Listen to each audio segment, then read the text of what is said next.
So today I am going to discuss very important topics. Please go through it carefully. Timing diagram of 8085. Actually আমি এই টপিকসটা একটা ভিডিওতে complete করা যাবে না, আমি এটা ছোট ছোট তিনটে ভিডিওতে কমপ্লিট করব. Please go through all the three video, okay, to understand the topics. First, what is timing diagram? That's a graphical representation of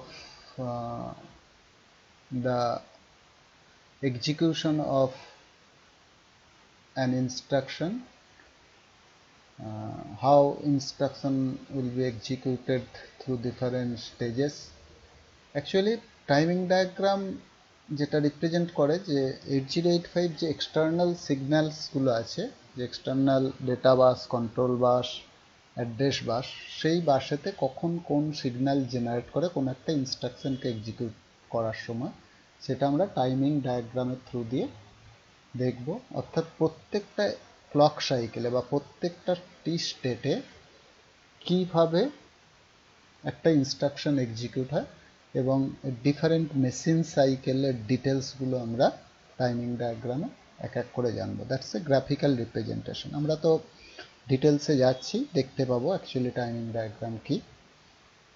তো টাইমিং ডায়াগ্রাম করার আগে আমাদের যে জিনিসগুলো একটু ইম্পর্টেন্ট, যেগুলো একটু আমাদের দেখে নিতে হবে, দ্যাট ইজ মেশিন সাইকেল আমরা কি জিনিস, ইনস্ট্রাকশন সাইকেল কি জিনিস, এগুলো আমরা জানবো. তার আগে আমাদের যে স্ট্যাটাস সিগন্যাল আমরা আগে বলেছিলাম পিন ডায়াগ্রাম পড়ানোর সময়, তিনটে আমাদের স্ট্যাটাস সিগন্যাল আছে, that is IO M bar, S1 S0. তো ওগুলো কি মিন করে, মিনস এখানে আমাদের যে আইও এম বার S1 S0, যেমন আমাদের ডিফারেন্ট মেশিন সাইকেল, আমরা মেশিন সাইকেল সম্বন্ধে আসছে, এগুলো হচ্ছে মেশিন সাইকেল যেগুলো লেখা আছে, that is opcode fetch, memory read, memory write, IO read, IO write, interrupt, acknowledge, halt and hold. এগুলো মেশিন সাইকেল. এই মেশিন সাইকেলগুলোতে অ্যাকচুয়ালি স্ট্যাটাস সিগন্যাল 8085 এর স্ট্যাটাস ইন্ডিকেট করে কখন কোন স্ট্যাটাসে আছে, মানে কোন মেশিন সাইকেল এক্সিকিউট করছে.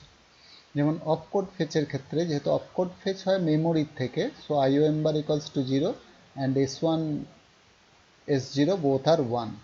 অ্যান্ড কন্ট্রোল সিগন্যাল, যেহেতু এখানে মেমোরি রিড হয়, opcode fetch nothing but a type of memory read, so read bar equals to 0.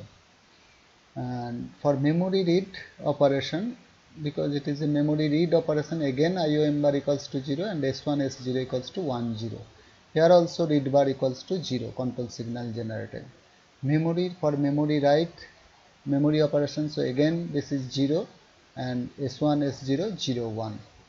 IO read, because it is IO operation, so IOM bar equals to 1 and S1 equals to 1, S0 equals to 0. Here read bar control signal generated, read bar equals to 0. IO write 1 0 1.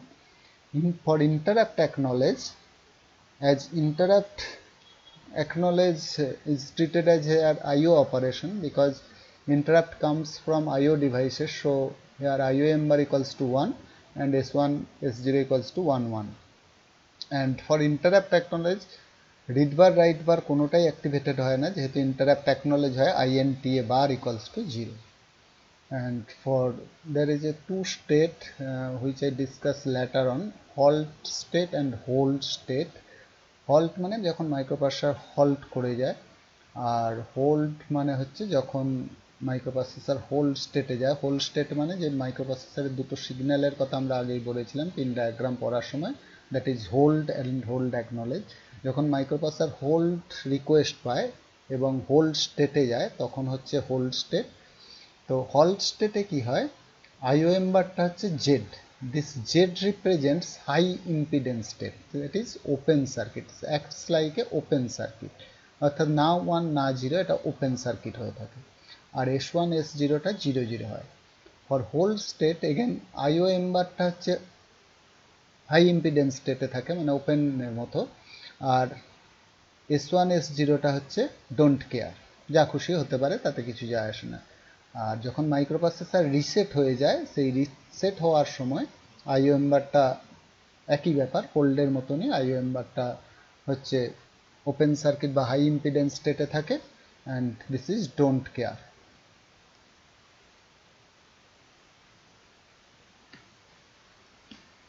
Now go for some important definition. First instruction cycle. Instruction cycle মানে একটা instruction completely execute হতে যে টাইমটা নেয়, that is called instruction cycle. The time required to execute an instruction completely is called an instruction cycle. এবারে এই যে একটা ইনস্ট্রাকশন সাইকেল কমপ্লিট হতে, একটা instruction cycle consists of 1 to 5 machine cycle. In 8085-এ একটা ইনস্ট্রাকশন সাইকেল কমপ্লিট হতে একটার থেকে 5টা পর্যন্ত মেশিন সাইকেল লাগে, মানে মিনিমাম একটা, ম্যাক্সিমাম 5টা, বা কোনোটায় 2টো লাগতে পারে, 3টে লাগতে পারে, 4টে লাগতে পারে, 5টাও লাগতে পারে।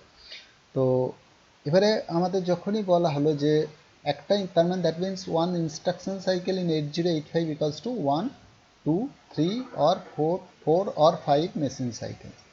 তো আমাদের এবারে বলতে হবে তার মানে মেশিন সাইকেল কি জিনিস।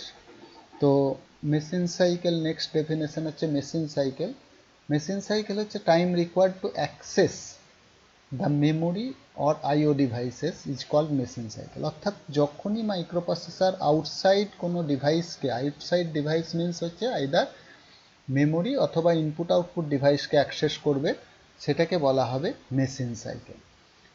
তার মানে আউটসাইড ডিভাইসকে কখন অ্যাক্সেস করে? 8085 যখন অপকোড ফেচ হয়, মেমোরি অ্যাক্সেস হয়, মেমোরির থেকে রিড হয়। যখন মেমোরি রিড হয় বা মেমোরি রাইট হয়, সেটাও হচ্ছে মেমোরির থেকে রিড রাইট অপারেশন, সাধারণ ডেটা রিড রাইট হয়। ইনপুট আউটপুট আইও ডিভাইস থেকে রিড বা রাইট হয়, সেটাও হচ্ছে আউটসাইড ডিভাইসের সাথে ইন্টারাক্ট। আর কখন আউটসাইড ডিভাইসের সাথে ইন্টারাক্ট হয়? ইন্টারাপ্ট অ্যাকনলেজের সময়। আর একটা মেশিন সাইকেল হয় যেটাকে বাস আইডল সাইকেল বলা হয়, that is very important one. Bus idle cycle আর the machine cycle in which outside bus কোনোভাবে ইউজ হয় না।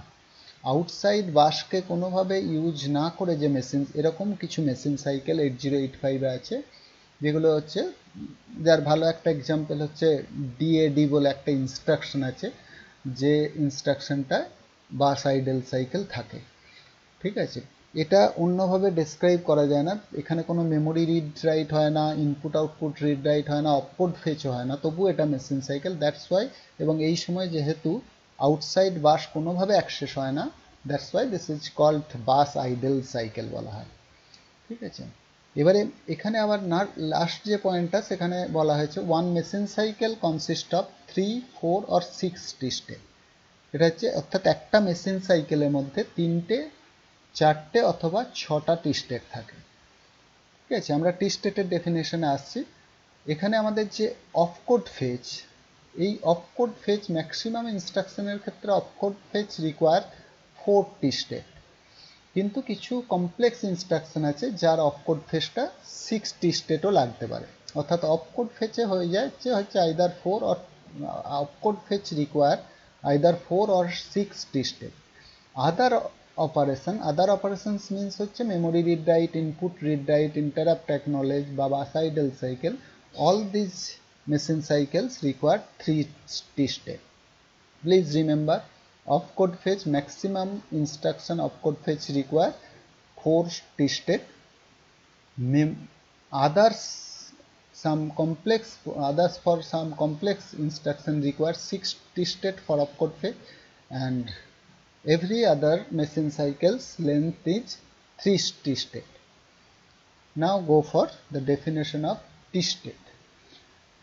T-state হচ্ছে a portion of an operation or amount of sub-operation carried out in one system clock. অর্থাৎ একটা clock ডিউরেশনের মধ্যে যতটা operation, that amount of operation perform during one clock cycle is called T-state. That amount of sub operation, mind it. That means basically T-state and clock cycle is synonymous, but when you write the definition, that amount of sub operation completed during one clock cycle is called T state. Mind it. তো একটা ক্লকের মধ্যে যতটা operation perform হয় সেটাকে বলা হয় T state. That is T state and clock cycle is synonymous in respect of amount of time, and T state is amount of operation performed. Mind it.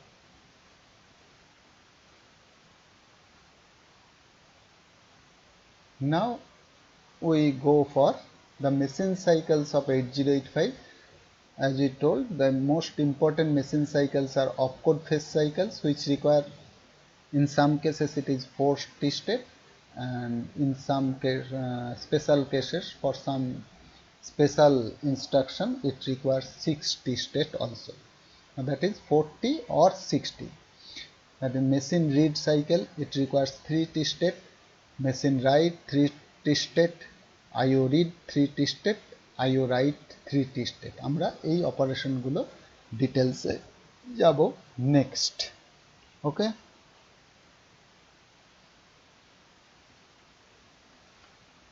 machine cycles of 8085, see the lines. The processor takes a definite time to execute the machine cycles.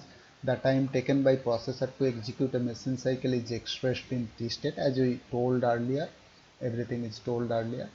One machine cycle requires either 3, 4 or 6 T state. One T state is equal to the time period of the internal clock signal of processor. Is synonymous, but not actually. The T state is actually the amount of operation performed during one clock cycle. The T state starts at the falling edge of the cycle. See the previous slide. Here you can see the falling edge. It is the falling edge of a clock cycle. Falling edge থেকে শুরু হয় T state. এইটা কিন্তু মাথায় রাখতে হবে, যখনই always একটা টি স্টেট আমরা শুরু করব সেটা যেন প্রথমে ক্লকটা এরকম উপর দিকে না উঠে যায়, নিচের দিকে নামবে। That is falling edge of a clock cycle. এই ফলিং এজ দিয়ে শুরু হয়, তারপরে পরের ফলিং এজেতে গিয়ে শেষ হয়। ঠিক আছে, falling edge to falling edge মানে measure the T state, always falling এজে শুরু হবে।